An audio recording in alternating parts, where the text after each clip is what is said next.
Making headlines. The Homeland Security Minister expresses confidence that the completion of Hope Island will reduce the number of children within the juvenile justice system. The government decides to give a period for vehicles which are registered unlawfully to correct the registrations. And FENA has once again granted local councils an extension to bring street lights up to the safety standards outlined by the URA.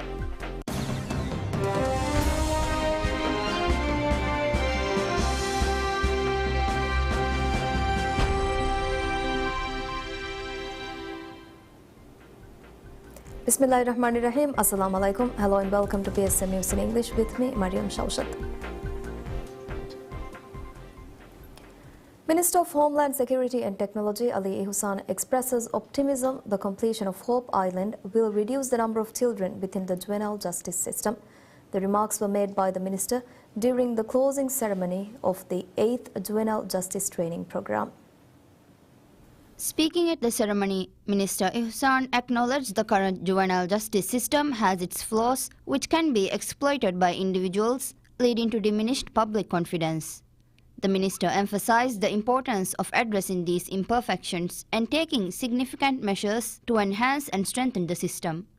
He also recognized similar challenges exist in other laws and systems, noting the inadequate financial and human resources to fully implement the juvenile justice system. Minister Ihsan revealed plans to facilitate the visioned Hope Island with the necessary facilities required to provide all essential services.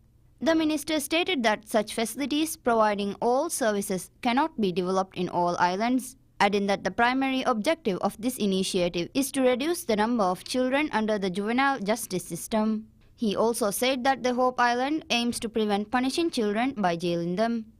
The initiative seeks to offer education and rehabilitation programs to reunite children with their families as quickly as possible.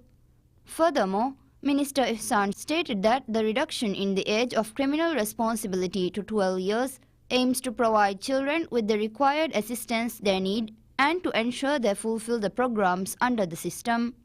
He expressed concern over the increase in number of children between the ages of 12 to 15 being exposed to the criminal environment, stressing the significance of promptly addressing the issue. The Ministry of Homeland Security and Technology initially announced plans to develop a rehabilitation facility for children on May 6th. The Ministry of Homeland Security and Technology publicizes a list of companies which submit expatriate fees on a regular basis. The ministry released a list of 1,026 employers and individuals whose outstanding fees surpass $6,500 on July 24th. It includes some major companies and various industry representatives.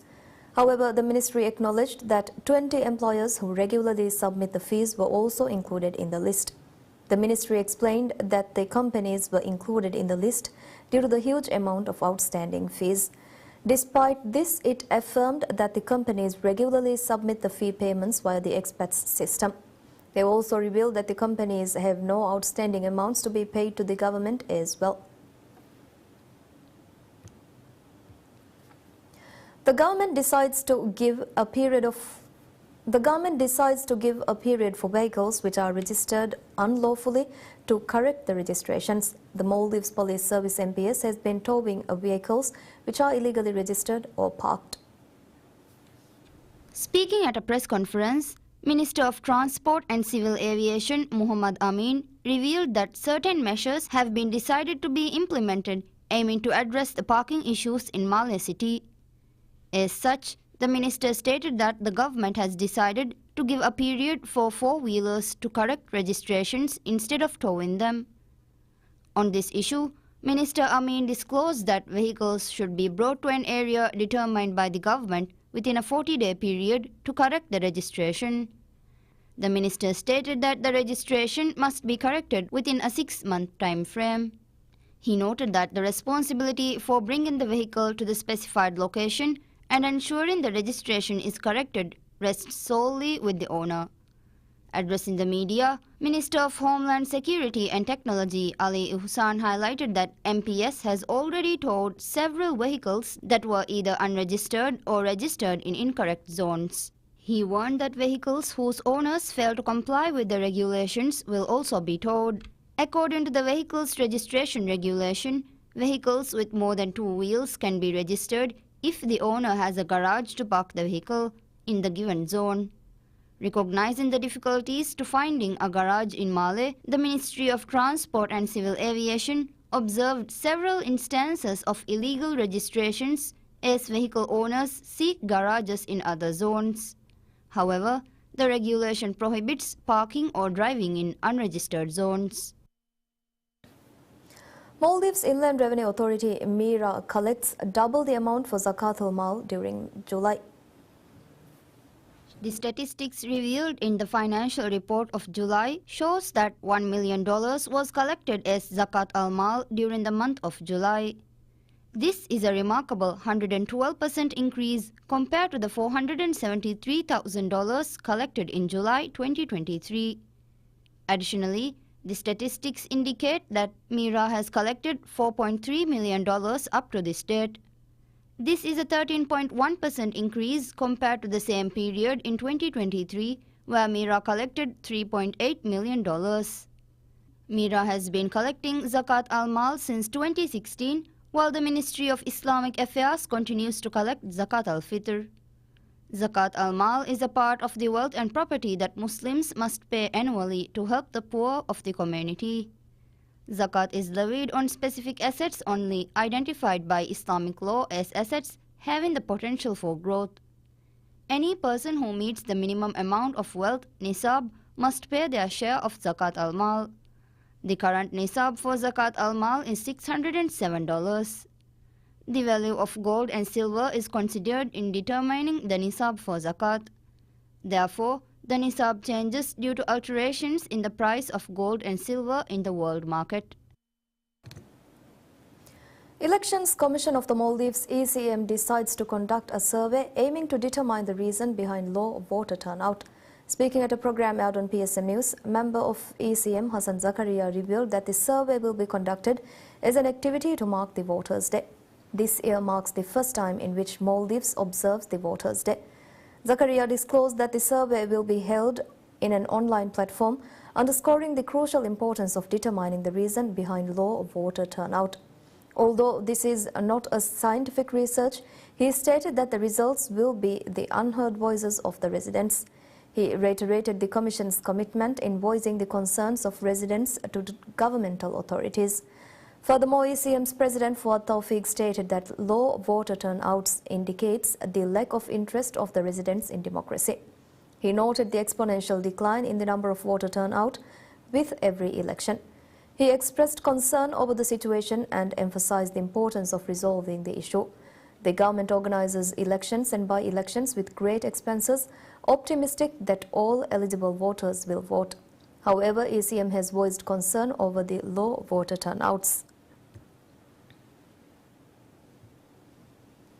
FENA Corporation Limited grants local councils an extension in the deadline given to bring street lights up to safety standards outlined by the Utility Regulatory Authority URA.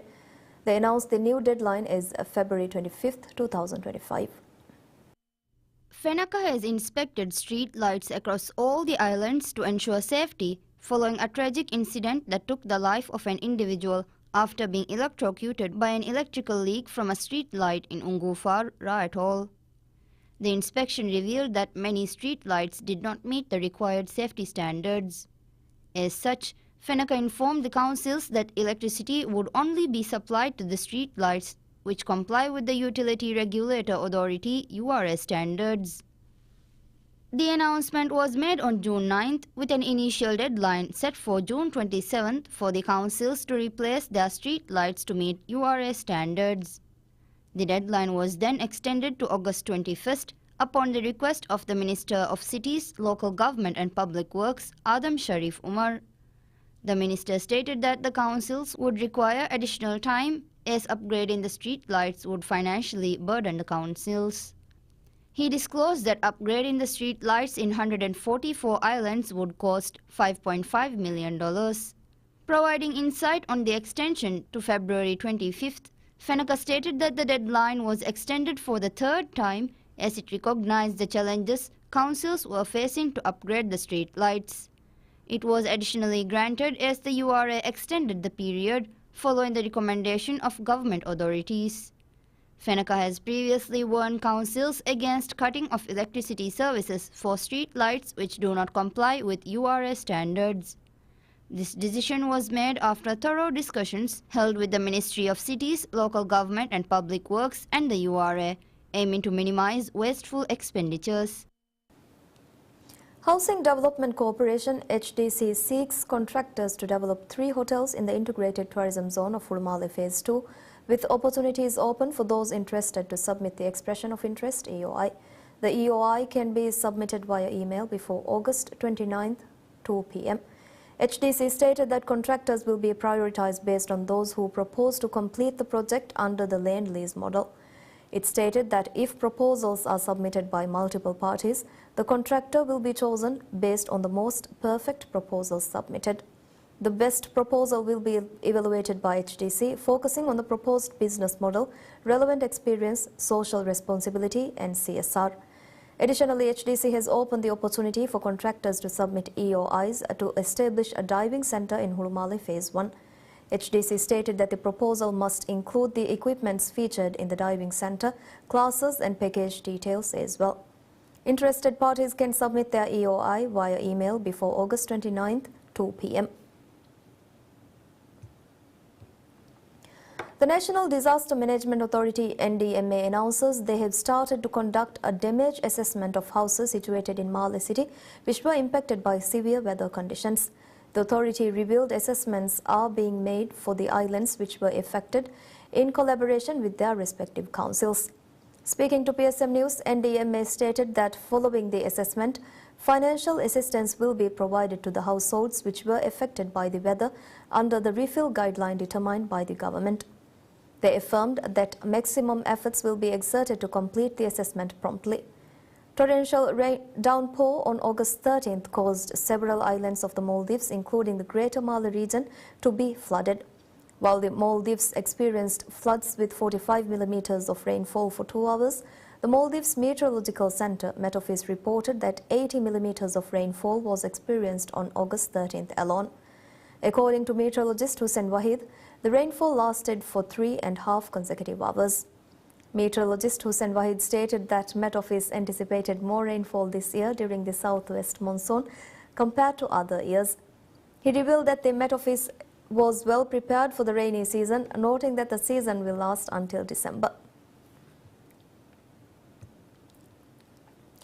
The national airline Maldivian decides to bring additional 3 ATR aircraft to its fleet under its efforts to modernize its fleet. Island Aviation Services Limited (IASL), which runs Maldivian, has made an official announcement seeking 3 ATR 42-600 aircraft for a lease period of 15 years. Interested parties can submit their proposals before August 29th. IASL has drafted a schedule to monitor the pace in which the aircraft are brought. According to the schedule, the first ATR must arrive in December, while the second ATR must arrive in August 2025. Meanwhile, the third ATR aircraft will be brought on October 2026. While IASL has announced seeking additional ATR aircrafts, it has introduced an ATR aircraft to its fleet in May. In the ceremony held to mark the arrival of the aircraft, IASL's Managing Director Ibrahim Iyas highlighted the progress of the company's operations with the assistance of the ATR. He noted that orders have been placed for additional 3 ATRs, adding that 2 of them will arrive during December or within the first quarter of 2026. The third ATR will also be arriving in the first quarter of 2026. Currently, Maldivian's fleet operates with a total of 25 aircrafts, which includes Airbus A320, 4 ATR 9-8 aircraft, and 11 DHC-6 Twin Otter.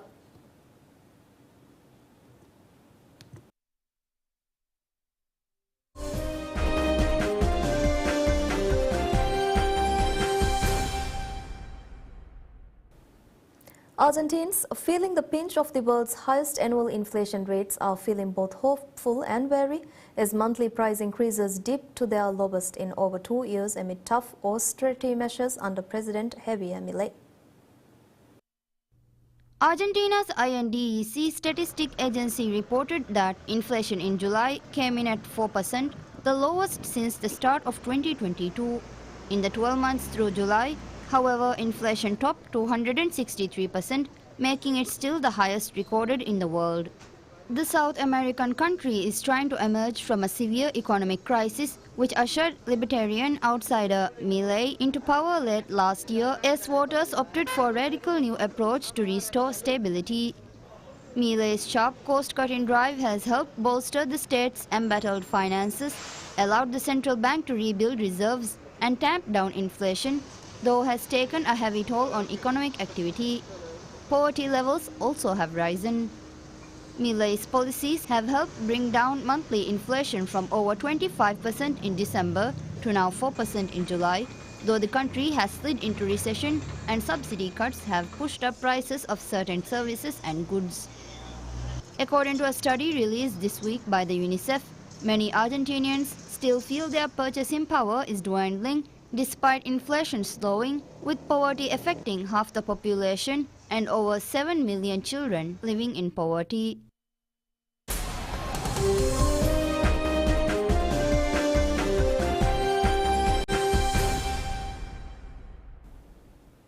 Turkey and Iraq signed a memorandum of understanding on military, security and counter-terrorism cooperation, Turkish Foreign Minister Hakan Fidan said after high-level security talks in Ankara. The neighboring countries have in recent years been at loggerheads over Ankara's cross-border military operations against the outlawed Kurdistan Workers' Party (PKK) militants based in northern Iraq's mountainous region. Iraq has said that the operations violate its sovereignty, but Ankara says they are needed to protect itself. Ties have improved since last year when they agreed to hold high-level talks on security matters and after a visit in April by Turkish President Tayyip Erdogan to Baghdad, where he said relations had entered a new phase. Ankara and Baghdad held a fourth round of meetings this week as part of the dialogue mechanism. In March, Iraq labeled the PKK a banned organization in Iraq, a move welcomed by Turkey. Fidan, speaking alongside his Iraqi counterpart Fuad Hussein following their talks in Ankara, said the accord signed by the defense ministers of either side carried historic importance, while Hussein said it was the first in the history of Iraq and Turkey in this field. A Turkish diplomatic source said that with the agreement, a joint security coordination center would be established in Baghdad, along with a joint training and cooperation center in Bashiga. Hussein, speaking about the Bashiga training camp, said the onus will lie on the Iraqi armed forces without elaborating. Turkish Defense Minister Yasar Gula told Reuters the recent steps taken by Turkey and Iraq on counter-terrorism marked a turning point in ties, adding Ankara wanted Baghdad to go a step further and label the PKK a terrorist organization as soon as possible.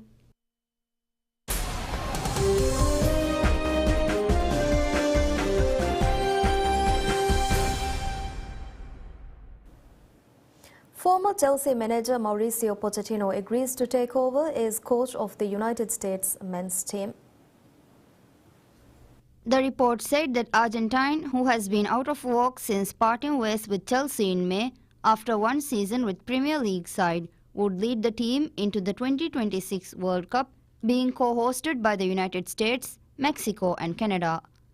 According to ESPN, which cited a source, the 52-year-old is expected to be in place as coach of the US team in time for their September 7th game against Canada in Kansas City, Kansas.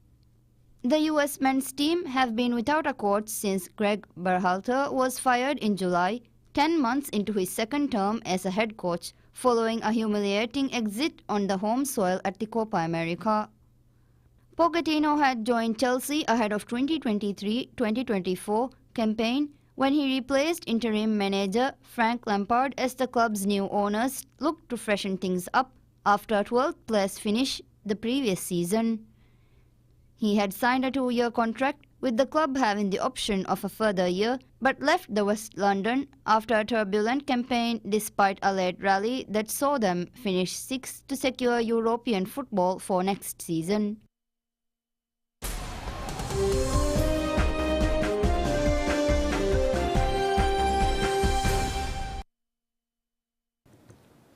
In an attempt to revive the handicraft, an exhibition for Hamwe printed products was held in Syrian capital Damascus in an attempt to attract people.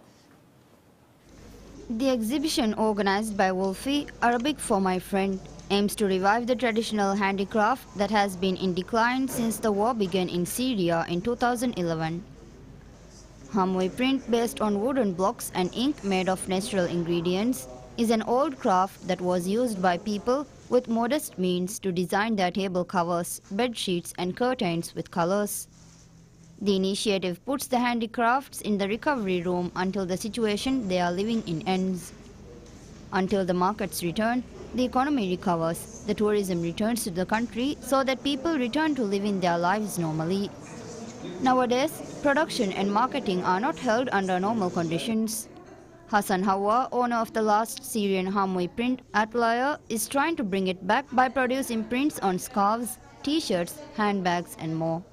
Demand for the craft has severely declined due to the dwindling tourism and threats of the Gaza war escalating into a wider conflict.